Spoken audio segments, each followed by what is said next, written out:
Assalamualaikum warahmatullahi wabarakatuh.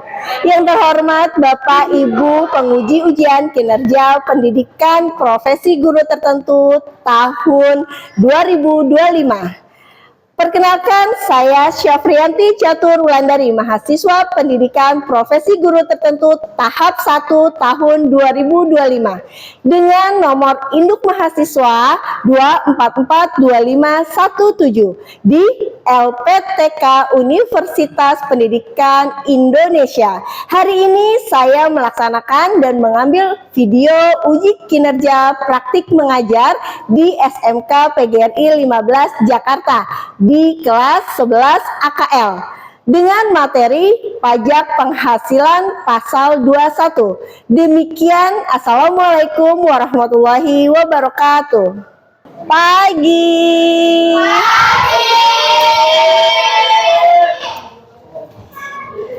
Wow, bersemangat sekali. Warahmatullahi wabarakatuh. Waalaikumsalam warahmatullahi wabarakatuh. Bagaimana kabarnya hari ini? Alhamdulillah, luar biasa. Seperti biasa, berdoa dipimpin oleh ketua kelas. Sebelum memulai belajar, maka baiknya kita berdoa terlebih dahulu. Berdoa dimulai. Bismillahirrahmanirrahim.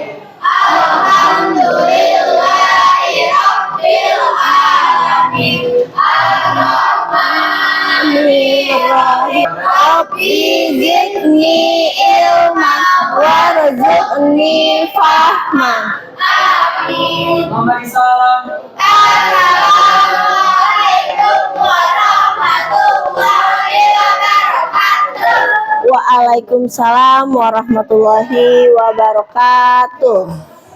Mari kita berdiri tegak dengan penuh semangat nasionalisme. Mari kita menyanyikan lagu kebangsaan kita, Indonesia Raya.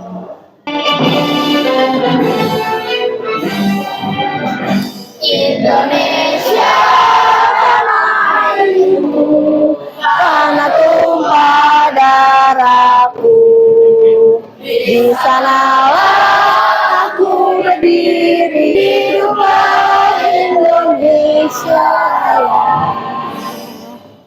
Terima kasih, silakan duduk kembali. Ibu akan memeriksa kehadiran kalian. Siapa yang hari ini tidak masuk atau izin? Oke, sekarang Ibu absen dulu ya. Abdul Gani, Ahmad Rifai, Almeta Rizky, Andika Aji Pratama. Alhamdulillah, sepertinya hari ini kita semua lengkap, semuanya bisa hadir. Baik, sebelum kita memulai, coba perhatikan di sekitar bangku kalian. Apakah ada sampah atau barang yang tidak pada tempatnya? Jika ada, tolong dapat ditaruh di tempatnya, di tempat yang seharusnya. Sudah? Sudah, Bu. Oke, baik. Karena kebersihan kelas ini menjadi tanggung jawab kita bersama, agar kita merasa nyaman dan aman melaksanakan proses kegiatan belajar dan mengajar. Sepertinya Ibu lihat semua sudah berpakaian rapi. Pembelajaran kita pada hari ini bertujuan agar kalian semakin memahami apa itu pajak. Siapa saja yang wajib membayar pajak dan bagaimana cara kita mengetahui Berapa sih pajak yang akan kita bayar?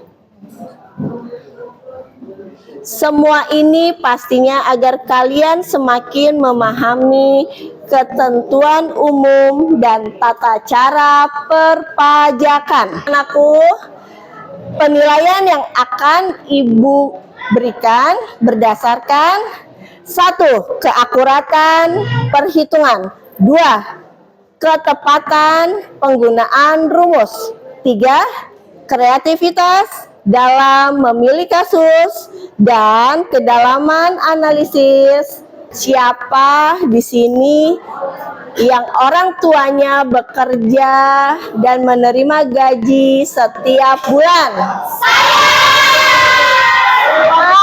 Wow, hebat ya semua. Sekarang kalau kalian perhatikan pada slip gaji orang tua kalian, biasanya seringkali tertulis potongan-potongan. Siapa yang pernah melihat slip gaji orang tuanya dan potongan apa saja sih yang kalian ketahui? Yang tahu boleh tunjuk tangan. Oh, nggak tahu. Nggak, oke, ada apa sayang? Kalau saya mau beli rumah, saya beres-beres kas, itu ada namanya potongan asuransi. Oke, good. Terima kasih. Ada lagi? Saya Ya. potongan BPJS. Baik. Ada lagi yang lainnya? Tepuk pagi. Tepuk siang. Tepuk pagi. Tepuk malam.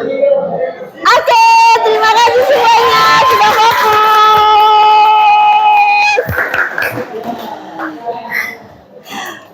Alhamdulillah semuanya hebat, sudah fokus. Bagaimana perasaannya hari ini? Happy. Sehat kan? Alhamdulillah, karena rasa nyaman dan perasaan bahagia itu penting untuk kita memulai segala sesuatu aktivitas. Oke, tersenyum dong semuanya. Sekarang semua udah bisa fokus, sudah? Slide pertama, siapa yang bersedia membantu Ibu? Boleh? Ya, Anika, silakan. Pengertian PPh 1. Pajak yang dikenakan atas penghasilan berupa gaji, upah, honorarium, tunjangan, dan lain dengan nama apapun yang diterima oleh wajib pajak orang pribadi dalam negeri sehubung dengan pekerjaan atau jabatan, jasa, dan kegiatan. Oke, ya, wajib pajak PPh 21. Di sini ada 5 poin. Yang pertama yaitu pegawai tetap. Ada yang tahu yang dimaksud pegawai tetap di sini? Oke, Ibu jelaskan ya nak. Yaitu pegawai yang memiliki ikatan kerja yang jelas sampai masa pensiun perusahaan dan memiliki gaji yang teratur. Kedua, pegawai lepas, yaitu seseorang yang bekerja secara bebas atau tidak terikat dengan perusahaan. Mereka biasanya bekerja berdasarkan proyek atau kontrak, contohnya seperti freelance dan konsultan. Poin ketiga, penerimaan pensiun. Penerimaan pensiun di sini yaitu orang yang menerima pensiun secara teratur dari sebuah lembaga atau perusahaan. Contohnya, pegawai negeri sipil yang biasa kita kenal dengan PNS. Dan Di poin keempat ada penerimaan honorarium, yaitu termasuk dalam kategori penghasilan yang diterima oleh seseorang sebagai imbalan atas jasa pekerjaan yang dia lakukan. Contohnya, motivator, narasumber, atau konsultan. Dan yang terakhir, penerimaan upah, yaitu penghasilan yang diterima oleh seseorang sebagai imbalan atas pekerjaan yang dilakukan dalam hubungan kerja. Contohnya uang lembur. Jadi ada sebagian penghasilan kita yang dianggap tidak boleh dikenakan pajak karena itu adalah untuk biaya hidup. Inilah yang disebut penghasilan tidak kena pajak. Jadi PTKP adalah batas penghasilan seseorang dalam setahun yang tidak dikenakan pajak. Kalau penghasilan kita di bawah PTKP, kita tidak perlu membayar PPh 21.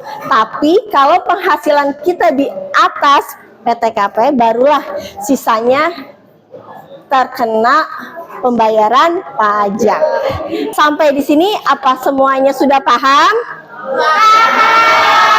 Alhamdulillah. Oke, Ibu persilakan jika ada yang ingin bertanya. Ibu, Oke, boleh.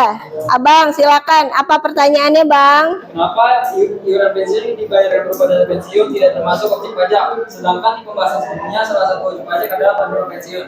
Oke, terima kasih. Ada lagi yang ingin bertanya? Biar Ibu bisa sekalian menjawab. Oke, ya, apa Bang? Bu, apa konsekuensinya jika tidak membayar pajak PPh 21? Konsekuensinya, kenapa? Karena iuran pensiun yang dibayarkan berupa dana pensiun tidak termasuk objek pajak karena sifatnya sebagai tabungan untuk masa depan. Pemerintah memberikan insentif pajak untuk mendorong masyarakat mempersiapkan diri menghadapi masa pensiunnya. Sedangkan kenapa penerima pensiun menjadi wajib pajak? Karena uang pensiun yang diterima bersifat berkelanjutan, didapatkan setiap bulan, sehingga ketika dana pensiun dicairkan dan diterima oleh si pensiun, maka dana tersebut masih dianggap sebagai penghasilan yang dikenakan pajak. Sampai sini mengerti? Ya, paham, Bang? Oke, lanjut ke pertanyaan kedua. Konsekuensi apa jika kita tidak membayar pajak ya, Bang ya? Sudah pasti akan ada konsekuensinya jika kita tidak membayar pajak PPh 21. Biasanya wajib pajak akan dikenakan sanksi administrasi dan denda. Mengerti? Mengerti. Pemutaran video yaitu tata cara perhitungan PPh 21. Sudah siap? Siap. Oke, mari kita tonton bersama. Kita masuk ke contoh soal yang pertama, bagaimana untuk PPh 21. Nah, di sini ada Pak Gilang, dia seorang karyawan di PT Dharma Jaya, gajinya 5.500 setiap bulan. Kemudian Pak Gilang membayar Rincikan penghasilan tidak kena pajak dengan status kawin tidak memiliki tanggungan. Artinya sudah menikah tetapi tidak memiliki anak. Yang bisa silakan acungkan tangan. Boleh, silakan. Jadi wajib pajak pribadinya itu 54 juta, ditambah istrinya kan juga 500, jadi 58.500.000. Jadi berapa totalnya? 58.500.000. Oke, karena dia tadi sudah menikah dan istrinya 4.500.000. Jadi total 58 juta. Benar sekali, terima kasih. Kita kasih tepuk tangan dulu buat teman-temannya. Masih semangat kan? Masih. SMK bisa. PGRI 15 luar biasa. Terima kasih anak-anak ganteng dan cantik. Kita masuk ke contoh kasus nomor 2. Coba satu baca tuh. Contoh kasus nomor 2. Amel sebagai konsultan memiliki honorarium sebanyak 11.500.000. Berapakah PPh 21 yang harus dipotong? Oke, berarti di sini kita harus cari dulu nilai honorariumnya terdapat berapa pada soal semuanya? 11.500.000. Oke, lalu tarif PPh 21. Tarif PPh 21 ini sudah menjadi ketentuan undang-undang perpajakan yang berlaku. Maka berapa tarifnya? 5%. 5% dikali 11.500.000. Coba semuanya berhitung berapa totalnya? Berapa? 575.000.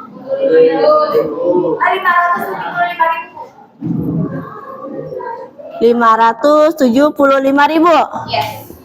Nah, inilah yang dinamakan PPh 21 yang harus dibayar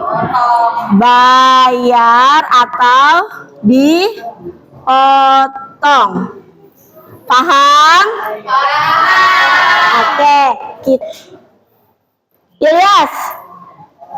Misalkan seorang pegawai memiliki penghasilan atau 10 juta per bulan, status kelas 1 dan Berikan lembar LKPD, lembar kegiatan kelompok kalian untuk dapat berdiskusi dan mengerjakan soal, dan yang nanti bisa kalian presentasikan jawaban yang telah kalian diskusikan bersama kelompok. Seperti biasa kita bikin kelompok, oke? Jangan lupa kelompok yang dibuat terdiri dari 5 siswa.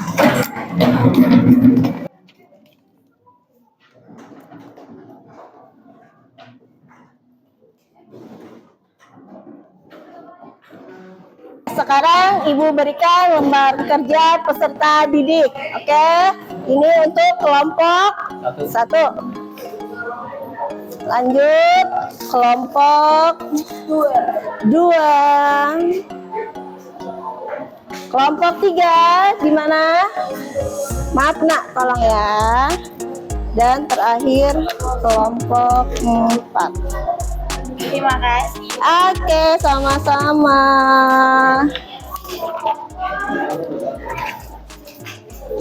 Dalam tugas ini, kelompok diminta untuk melakukan perhitungan pajak penghasilan berdasarkan beberapa kasus yang telah diberikan. Tugas ini bertujuan untuk melatih kemampuan kelompok dan siswa dalam mengaplikasikan aturan perpajakan dengan terkait PPh 21. Baik. Silakan mengerjakan.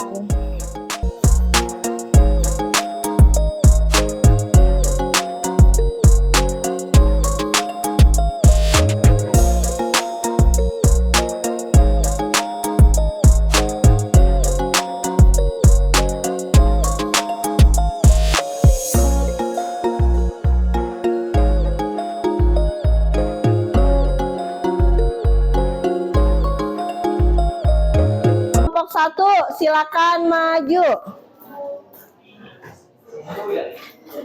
Cukup 1 perwakilan, ya.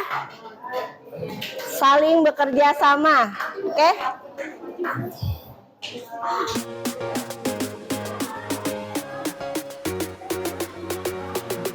Penghasilan neto dikali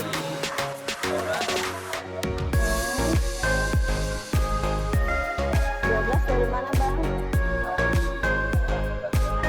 Iya, dari 1.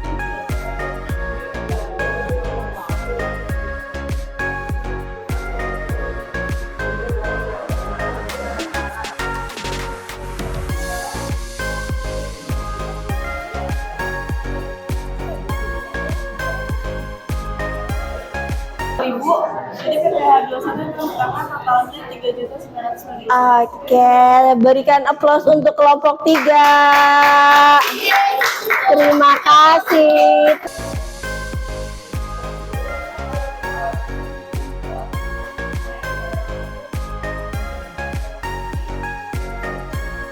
Persen. Iya, Maka terdapat 1.900.000. 990.000. Oke, berikan aplaus untuk kelompok 4. Alhamdulillah semua kelompok sudah memberikan hasil dari diskusinya. Mari kita bahas bersama. Ya, bukan salah tapi kurang tepat. Karena di kelompok 2 bisa kita lihat penghasilan brutonya 8 juta. Jelas lebih kecil dari kelompok 1, 9. Tetapi PPH 21 terhitungnya lebih besar yang dibayar 4.395.000 dibanding kelompok 1 yang hanya 2.097.000. Jadi mari kita periksa bersama-sama dan kita pecahkan masalahnya sama-sama di mana letak kesalahan pada kelompok 2. Oke, kelompok 1 kita sama-sama lihat untuk soalnya. Penghasilan brutonya 9 juta benar. Biaya jabatannya 9 juta dikali 5%, 450 benar. Iuran pensiun yang benar. Benar, maka penghasilan neto yang terimanya benar. Penghasilan kena pajaknya 8 juta kali 12. Ini PTKP-nya, maka dapat segini. Ya, kelompok 1 jawabannya benar. Untuk kelompok 2, kita bisa lihat ajeng dengan status belum menikah, tidak memiliki tanggungan, mempunyai brutonya 8 juta. Benar. Lalu biaya jabatannya benar. Iuran pensiun untuk Amel 200 per bulan dan BPJS kesehatannya 25.000, BPJS ketenagakerjaannya 50.000. Lalu mencari bruto. Netonya itu dari 8 juta 400 benar 7 juta. Maka penghasilan kena pajaknya 7 juta dikali 12 bulan sehingga 8 juta. Nah, di mana letak kesalahan kelompok 2? Mungkin kelompok 2 memikir bahwa lupa ya, kalau yang belum menikah pun mempunyai ketentuannya untuk pengurangan pajak. Ada kan? Tadi sudah ada di paparan yang Ibu jelaskan. Benar? Yang seharusnya hasil penghasilan kena pajak 87.900.000 dikurangi 87.900.000 dikurangi 54 juta. Dari mana? Dari statusnya ajeng yang belum menikah dan tidak memiliki tanggungan, yaitu TKA garis miring 0 dengan jumlah 33.900.000. Maka barulah kita dapat mencari PPH 21 terhitungnya 33.900.000 dikali 5%, 1.695.000. sehingga kalian bisa lihat lebih besar atau lebih kecil. Benar, sesuai dengan penghasilan brutonya. Oke, berarti kelompok 2 lebih teliti lagi dalam membaca soal. Kelompok 3, Bapak Jalin dikurangi. Oke, penghasilan Pak JK sebenarnya ke 12 ya. Oke, ini nilai PTKP-nya dan memberi total 39.900. Benar. Maka PPh harus terhitungnya 39.900 dikali 5%, sehingga didapatlah 1.995.000 per tahun. Berikan tepuk tangan untuk kelompok 4. Bagaimana anak-anak? Sampai sini tentang materi yang telah Ibu berikan pada hari ini. Apakah bisa dimengerti? Bisa! Masih semangat? SMK? Bisa! PGRI 15? Luar biasa! Oke, masalah sudah terselesaikan. Jadi yang dikerjakan oleh kelompok 2 oleh teman-teman kelompok 2 bukan salah, tetapi kurang tepat. Yang mana harus lebih teliti lagi dalam membaca soal. Karena hanya masalah pemasukan nilai PTKP sehingga mempengaruhi nilai akhirnya. Jadi, fungsi PTKP dalam perhitungan PPh 21 ini sangat penting, ya nak, karena bertujuan sebagai pengurangan penghasilan yang kita dapat sebelum kita menemukan PPh terhutangnya. Paham sampai sini? Baik anak-anak yang Ibu banggakan, sekarang kita sudah selesai membahas dan berdiskusi dari contoh kasus yang telah kalian kerjakan. Oke, silakan Indah. Bertanya, apakah biaya jabatan sudah berkurang 5%? Oke. Persentase biaya jabatan 5% sudah ditentukan dari penghasilan bruto dengan batas maksimal 500 per bulan dan 6 juta per tahun. Untuk Ibu memastikan kalian masih semangat. SMK? Bisa! PGRI 15? Luar biasa! Baiklah, kalau semuanya sudah mengerti dan dapat dipahami, sekarang kita masuk ke asesmen akhir atau formatif. Ibu sudah mengirimkan link melalui grup kelas kita. Sekarang siapkan HP-nya, buka grupnya, pastikan internetnya aman, dan silakan klik link yang sudah Ibu berikan. Dan selamat mengerjakan. Ibu berikan selama 5 menit dari sekarang.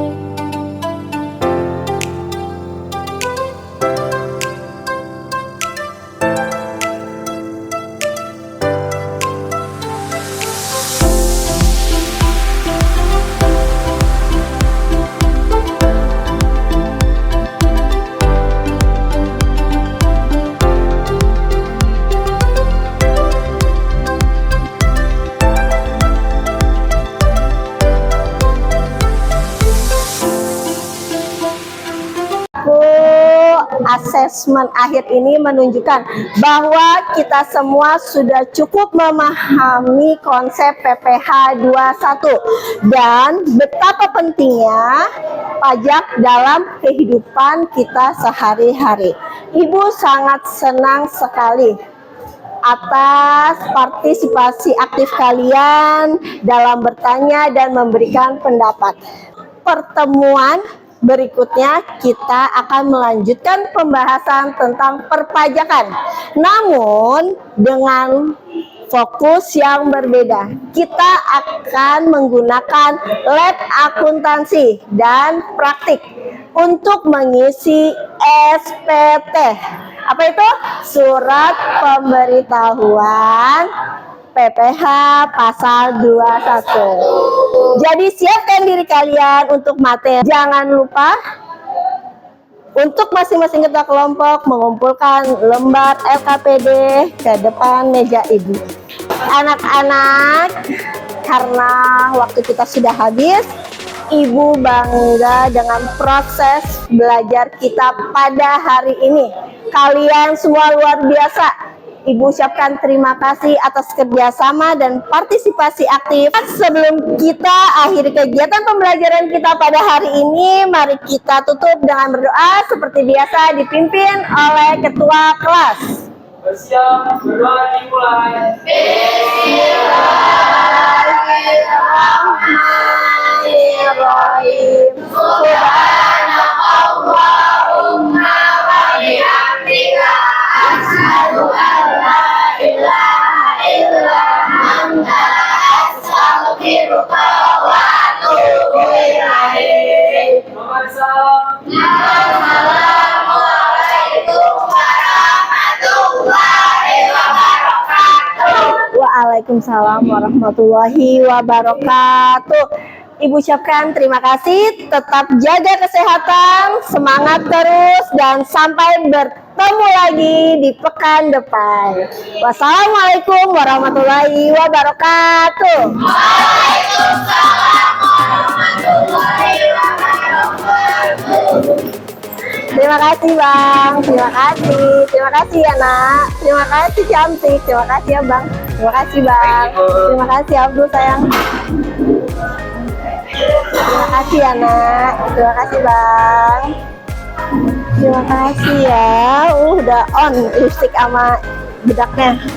Terima kasih Nak, terima kasih sayang, terima kasih, terima kasih, terima kasih, terima kasih, terima kasih.